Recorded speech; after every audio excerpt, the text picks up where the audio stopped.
A very good afternoon and welcome to Africa Today. I am Peace Ogenegbawe. First, let's talk the headlines. On the headlines, NSCDC officer allegedly defrauds job seekers. NNPC to fund road projects within 1 trillion naira. EU sanctions 8 people over DR Congo violence. And on sport, Victor Wanyama reversed his international retirement for Kenya. Now the news in detail. The Independent Corrupt Practices and Other Related Offences Commission has dragged a superintendent of the Nigeria Security and Civil Defense Corps, Solomon Ogodo, to court over alleged allegations bordering on forgery, employment racketeering, and fraud. The Anti-Graft Agency spokesperson, Azuka Ogugwa, revealed this in a statement on Thursday. The ICPC brought before Justice M.S. Idris of the Federal High Court, sitting in Jabi, Abuja, accusing the defendants of defrauding unsuspecting job seekers to the tune of 12,200,000 naira. In the 5 counts, the Commission told the court that the accused person on different occasions hoodwinked members of the public into parting with different sums of money in the guise of securing employment for their relatives in the Nigeria Correctional Services. The court was further informed on how Ogodo, with the intent to commit fraud, forged offers of provisional appointments for some applicants in the NCOS. Meanwhile, the defendant entered a not-guilty plea when the charges were read for him. The matter was adjourned till January 16, 2023 for definite hearing, as the trial judge admitted the accused person to the bail in the sum of 5 million naira with sureties in like sum. The Chief of Air Staff, Air Marshal Oladayo Amoho, has said that the military had greatly decimated insurgents and other criminal elements terrorizing the country. Amoho said that the feat was achieved through the deployment of modern platforms provided by the Nigerian Air Force and sister agencies by Nigeria's President Muhammadu Buhari. This is contained in a statement by the Director of Public Relations and Information, NAF Headquarters, Air Commodore Edward Gabkwet, on Thursday in Abuja. It said the NAF and other sister agencies had effectively operationalized the new weapons and platforms on the battlefield. The CAS made the remarks during an operation tour of 205 Combat Search and Rescue Group, Kerang Plateau, as well as 22 Quick Response Wing Lafia in Nasarawa State. He added that more still is needed to be done to completely decimate the flush out the remnants of terrorists still preying on soft targets. It therefore called on extra focus, vigilance, and caution. Let's move from that story to another story where the NNPC, which is the Nigerian National Petroleum Company Limited, is to provide additional 1 trillion naira for road projects in Nigeria. NNPC Group Chief Executive Mele Kyari announced in Lagos. Kyari, in a video clip seen in Abuja, disclosed this during a tour of construction exercises ongoing at the Agbara-Badagry Road axis. It said the 1 trillion naira would be invested on road projects through the federal government's Road Infrastructure Tax Credit Scheme. The NNPC boss said that another set of over 1 trillion naira of investments in road infrastructure in the country will be taken. Very happy about the stage of this road development. We are very sure that with this intervention across the country, not just in this place, we are doing 1,800 kilometers across the country. We are taking another set of over 1 trillion naira of investment in road infrastructure in the country. We believe that this tax credit system, which Mr. President has put in place, is the game changer for our country. We believe that in the next 24 months, there will be massive change to the entire road network. It will be recalled that around the third quarter of 2021, the NNPC announced its intention to provide funds for the reconstruction of selected road projects in order to ease movement of petroleum products. The Minister of State for the Federal Capital Territory, Ramatu Tijani Aliyu, stressed the need for functional partnership for the development of rural infrastructure. The minister made this known during the commissioning of the road project at an Abuja-based private institution. While addressing the audience, the minister noted that administration of the FCT had revitalized rural roads in the capital city in 3 years. She said there is need to establish functional partnership for meaningful development, especially in the provisions of rural infrastructures with a view to establishing smart objectives in community service. According to her, provisions of a rural road is not a cheap project, but requires huge resources in a cost-effective module. She also noted that FCT administration within 3 years has progressed towards revitalizing rural roads in satellite towns across 6 area councils. Therefore, she invited members of the National Assembly to carry out oversight functions of some of the rural projects with a view to completing them before the end of this administration. You're watching Hills TV, and this is Africa Today. When the news returns, news from other parts of West Africa. Do stay with us.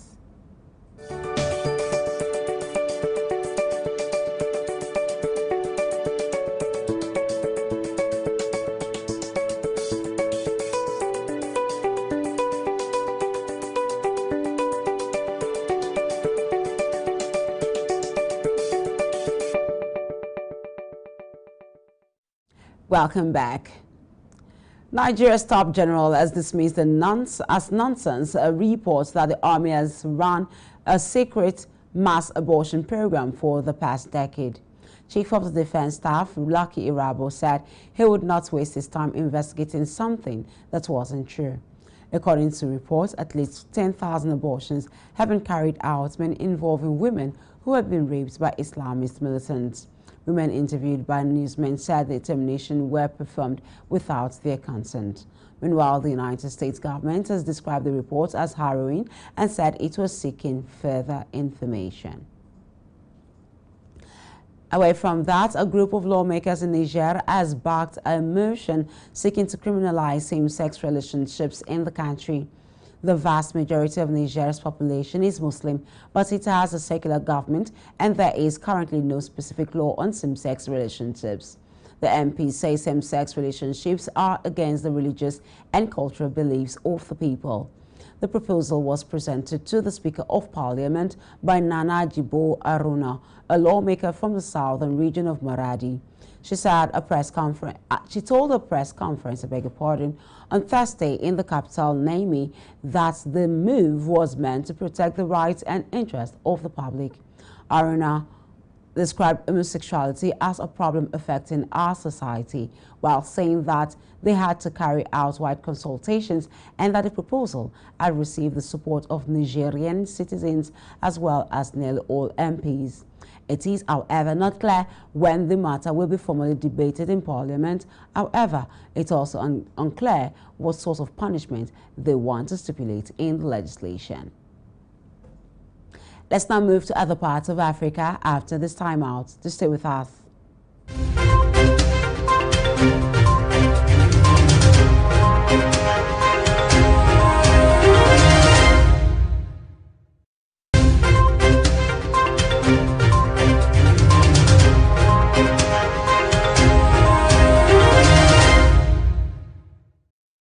Welcome back. Congolese gynecologist Denis Mukwege is scheduled to meet Pope Francis on Friday at the Vatican. Denis Mukwege, also known as Dr. Miracle, is known for his ability to repair through reconstructive surgery the damage inflicted on women who have been raped. He was jointly awarded Nobel Peace Prize in 2018 for his work. The Pope is scheduled to visit Democratic Republic of Congo in late January 2023 after a previously planned visit was cancelled mid this year. Dr. Mukwege met the Pope 3 years ago and later told journalists that he met with Pope Francis to share his vision for the world, where rape is no longer used as a weapon of war. The exact agenda of today's meeting is, however, not known. Meanwhile, world's longest-serving head of state and president of Equatorial Guinea has been sworn in for a 6th term in office. Teodoro Obiang Nguema Mbasogo, who is 80 years, took the whole presidential oath before inspecting a military parade. He declared he was and always would be the leader of all Equatorial Guineans. He first seized power in a coup in 1979. Critics say elections since then have been rigged, with the opposition largely prevented from taking part and the media controlled by the government and its allies.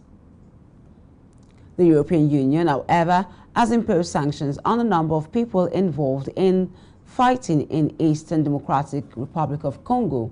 They include a spokesman for the M23 rebel movement, Willy Ngoma.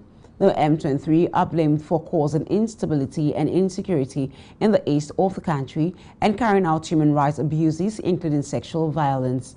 The UN has accused the group of killing more than 130 villagers last week, and the M23 denied the claims, blaming stray bullets for just 8 deaths. Among those subject to an asset freeze and travel ban is a senior member of Congolese army. It is reported that forces under his command carried out attacks against civilians, including rapes, between June and December last year. Also appearing on the list is a Uganda accused of being a top leader of the ADF militia group implicated in recruiting rebels, making guns, and associating with the militant Islamic State group. The EU, however, has also sanctioned a Belgian-born businessman, Alain Goetz, who has been accused of exploiting the instability to illicitly trade in natural resources. However, reports says that Goetz has pulled out of the company that was allegedly involved in the trade and has never dealt with gold from DR Congo. Let's now get to business news after this timeout. To stay with us.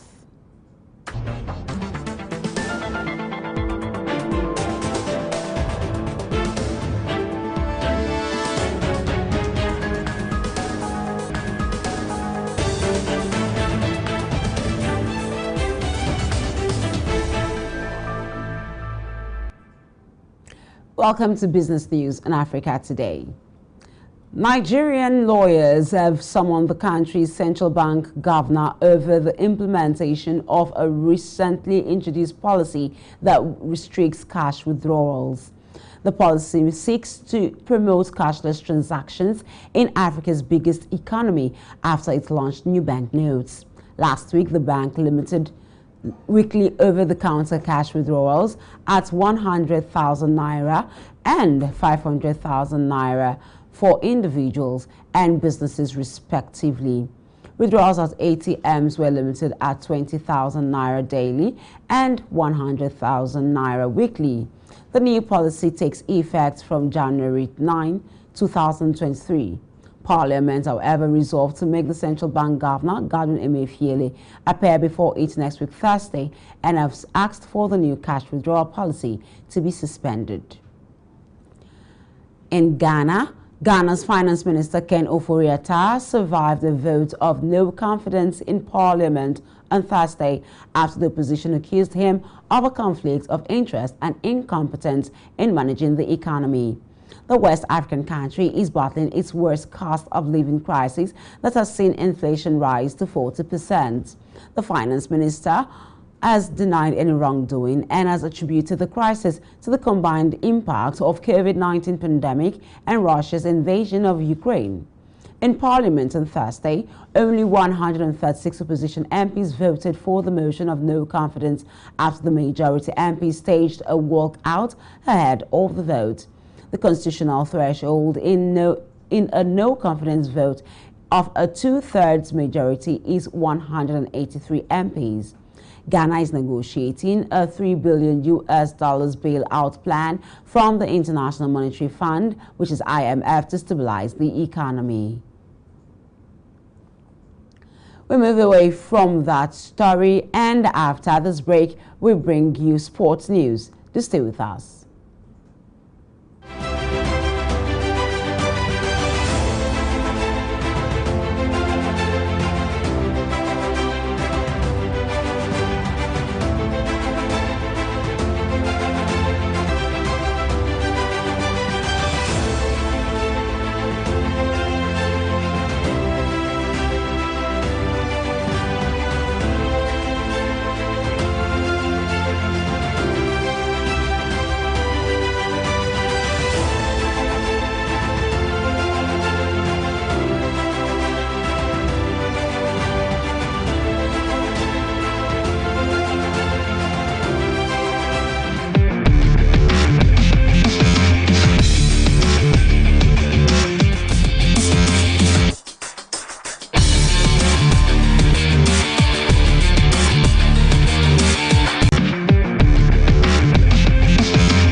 Good afternoon and welcome to Sports News in Africa Today.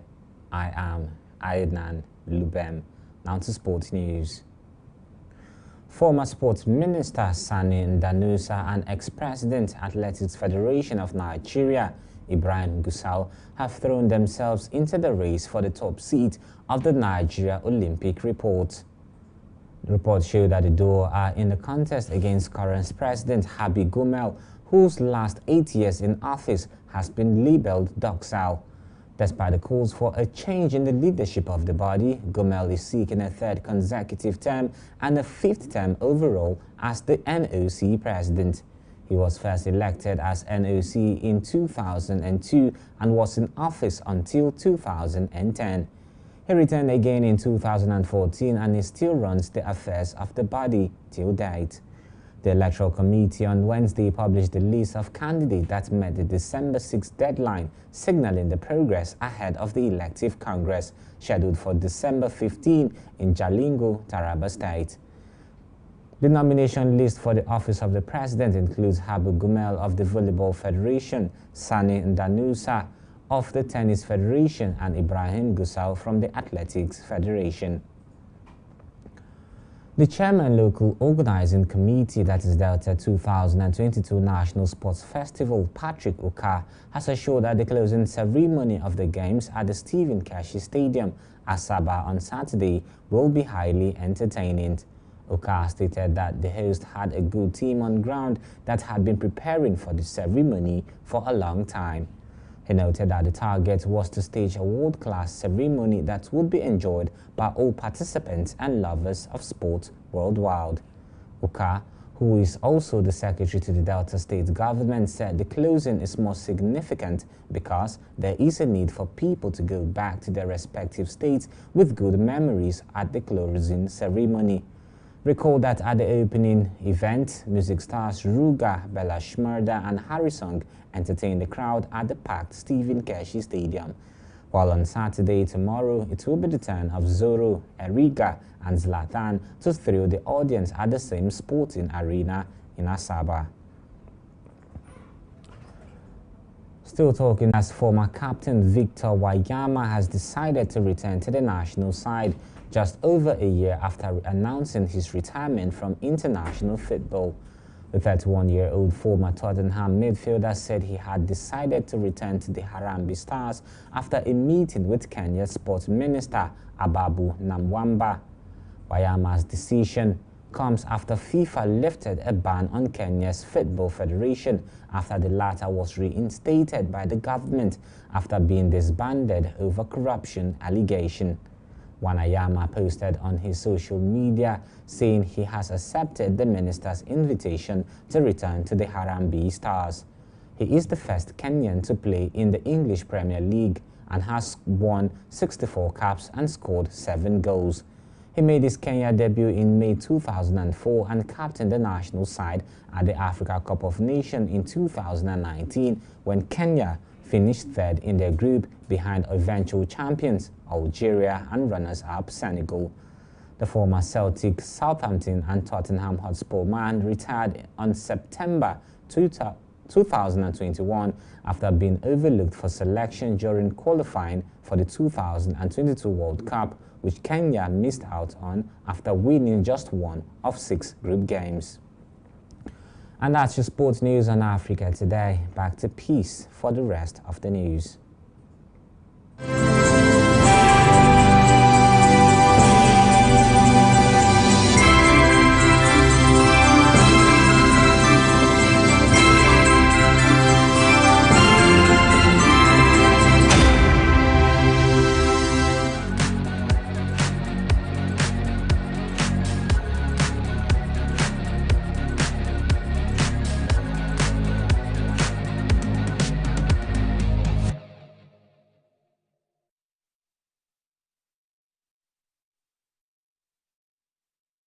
Okay, 1, 2, 3, 4.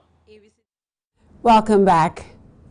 A public health physician, Rahamat Odesesan, has debunked this popular saying that pneumonia is caused by cold, contrary to the widely held belief by many. According to Dr. Odesesan, the health condition is caused by infection. Odesesan, who is a medical officer of health in Lagos State, urged parents to avoid exposing their children to any form of smoke, stating that a variety of organisms, including bacteria, viruses, and fungi, could cause pneumonia. While speaking in an interview with the physician said parents should stop practices that could expose their children to the risk of pneumonia, such as cooking with stove indoors and poor hygiene practices. Pneumonia, the World Health Organization says, is a form of acute respiratory infection that is most commonly caused by viruses or bacteria. According to the Global Health Body, pneumonia, which can be prevented by vaccines, can cause life-threatening illnesses in people of all ages. And that's Africa Today. But before we go, a quick look at the headlines. We told you that NSCDC officer has allegedly defrauded job seekers. NNPC is to fund road projects with 1 trillion naira. EU has sanctioned 8 people over DR Congo violence. And on sport, Victor Wanyama reverses international retirement for Kenya. Remember to visit us on Facebook and Instagram at Hales TV. Subscribe to our YouTube channel at Hales TV. I am Peace Ogenegbawe. Thank you for watching.